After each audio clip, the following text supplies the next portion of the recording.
Мазар ээлери, арбайлар, аалам күчтөрү урат, өрбөй туруп тузок тартат делет мына. Урматтуу журтум.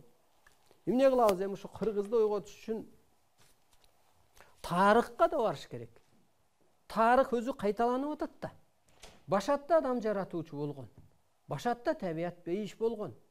Анан башатта ошол жаратуучулугун адам жоготуп ийгенде пендеге айланган. Пендеге анан дин берилген.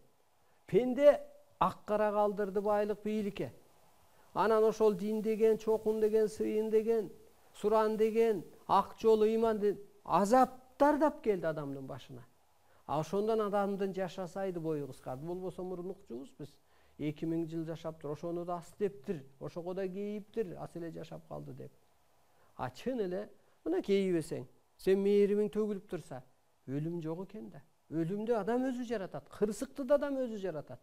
Мисалы мына сөйлө жатып алып Алладан ден соолук сура дейт да. Намазды отура албасаң, жатып алып оку дейт. Кыйнабачы байкушту, кыйнабачы. Сен Кудайдан сураңгыдай не акың бар? Сен Кудайга бир иш кылдыңбы? Иш кылсаң, сурансаң берсин. Кудай эмес сурангандан эмес, бир адамга дагы кокуу ушу сурасам бербей койсо, туура болбой калабы деп ойлоносуң да. Ушу туура түшүнөбү деп эле жөн эле бир адамдан. Жок деп койсо кантем? Кой, барбайынчы, суранбайынчы дейт го. Анан кантип эле сурана берсең, сен бирдеме кылсаң, мен суранбайм. Мен тетисинче уялам. Мен ушунча энергия берип, ушунча кыргыз кылса, мени жаратса, мен дагы иштей албай окшойтам. Жеткире албай атат окшойм. Кыргызды ойгото албай атам, ордуна отургуза албайт, мен өзүмдү күнөөлүү сезем. Жоопкер сезем. Кантип суранам мен эми? Эмнеден суранам? Ааламданбы? Мына ааламданбы? Ааламда жандар мага окшош эле жандар. Алар жерде менден үмүт этип атпайбы? Балдамды качан оңдоор экен? Ааламдык мыйзамды качан жерге түшүрөр экен? Ынандырар экен? Багындырар экен? Жеңер экен деп атат да. Ам булардан эмне сурайм мен? Ошо сыяктуу койчу, суранбачы. Андан көрө күнөөлүү сезчи сен өзүңдү. Эмнеге жаралдым мен? Нурдан жаралдым. Энергиядан жаралдым. Мен ошондой күчүм болуш керек. Ошол сыпатка өтүшүм керек деп. Мына ошол исторический кинолордо дейли. Минтип атат бир бала келип.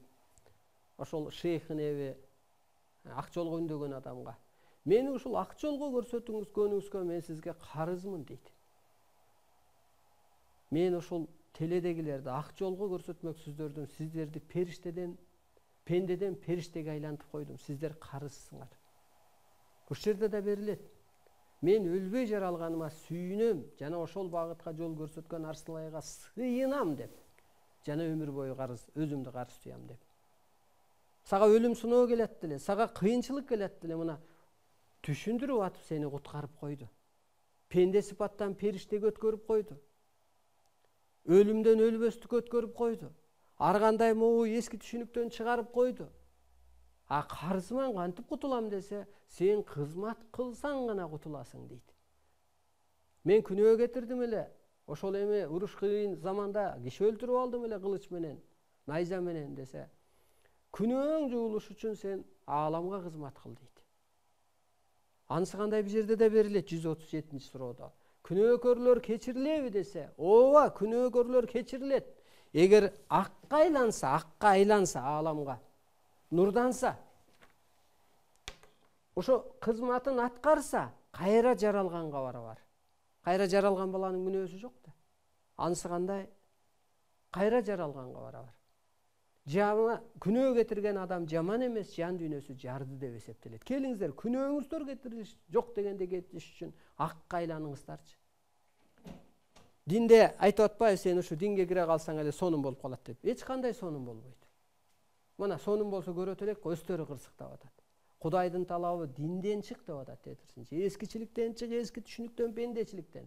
Акка айлан, кызмат аткар деп атат. Акка жыгыл деген жок, айлан деп атат.